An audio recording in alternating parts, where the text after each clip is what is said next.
The words didn't echo because they were loud. They echoed because they were pure. "Daddy, please help her." The diner had been alive just moments earlier, forks clinking, coffee pouring, soft laughter floating between booths. Then the child spoke and everything froze. Conversations faded. Even the neon sign outside seemed to hum more quietly. The man she spoke to looked nothing like a hero. Ethan Carter sat slouched in a cracked vinyl booth, exhaustion carved deep into his face. His jacket was worn thin at the elbows, his hands rough from years of work that never quite paid enough. He wasn't strong in the way movies made heroes strong.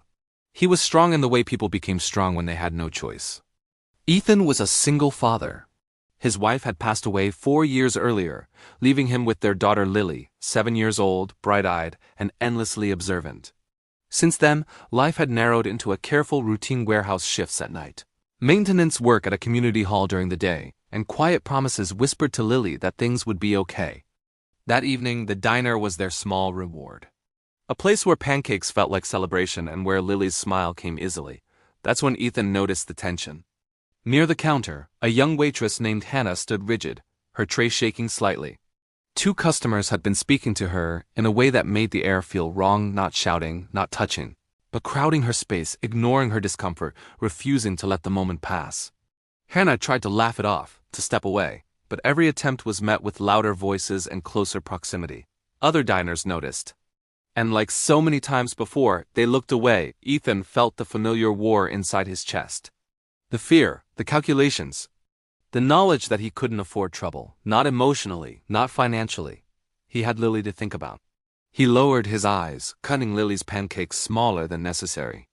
Then Lily slid off the booth and tugged his sleeve. "Daddy," she whispered again, softer now, but steadier. She looked scared. He followed Lily's gaze. Hannah's hands were trembling. "Please help her." Ethan closed his eyes for half a second. That was all it took. He stood not suddenly, not aggressively, just firmly. He walked toward the counter with his palms open, his voice calm but clear. "Hey," he said, not to the men, but to Hannah. "Are you okay?" The question alone shifted something. The men turned, annoyed, expecting confrontation, but Ethan didn't raise his voice. He didn't insult them. He didn't threaten. He simply stood between Hannah and the counter, creating space. "She's doing her job," he said evenly. "And she's asked for room." The manager, emboldened by someone finally speaking, stepped forward. Another customer stood. Then another. The moment passed not with drama, but with clarity. The men muttered, paid, and left.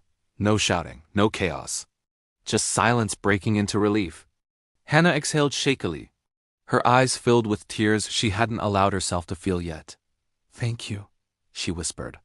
Ethan nodded once and returned to his booth, his hands trembling now that it was over. Lily climbed back beside him, pride glowing on her face like sunlight. That night, Ethan barely slept. Fear crept in late. What if someone complained? What if he'd crossed a line? What if standing up cost him what little stability he had? The next day, at work, his supervisor asked him to step into the office. Ethan braced himself. Instead, he found a woman waiting, composed, attentive, and kind-eyed. Her name was Margaret Lynn, director of a regional hospitality group that owned the diner. She had reviewed the incident not as a liability, but as a moment of leadership. She told Ethan something he hadn't known. Hannah had been considering quitting. She worked multiple jobs while caring for a younger sibling. That night had nearly broken her resolve. But someone noticed, Margaret said. Someone chose calm courage. Margaret offered Ethan a role helping design staff support and safety training across their locations. Flexible hours. Fair pay, stability, not charity. Trust. Weeks later, life felt different. Ethan was home for dinner, Lily noticed. Hannah transferred to a safer location and enrolled fully in school again. Months later, Lily stood in a small school assembly, confidently reading aloud, a skill she'd once feared. Ethan watched from the back, heart full. Years passed. At a community event, Lily Older now spoke into a microphone with steady confidence.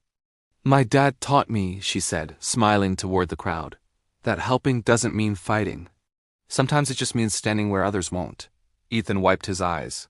He had never been famous, never viral, never applauded by millions. But one quiet night, in an ordinary diner, A tired father listened to a child's faith and chose to be the man she already believed he was. And that choice changed everything.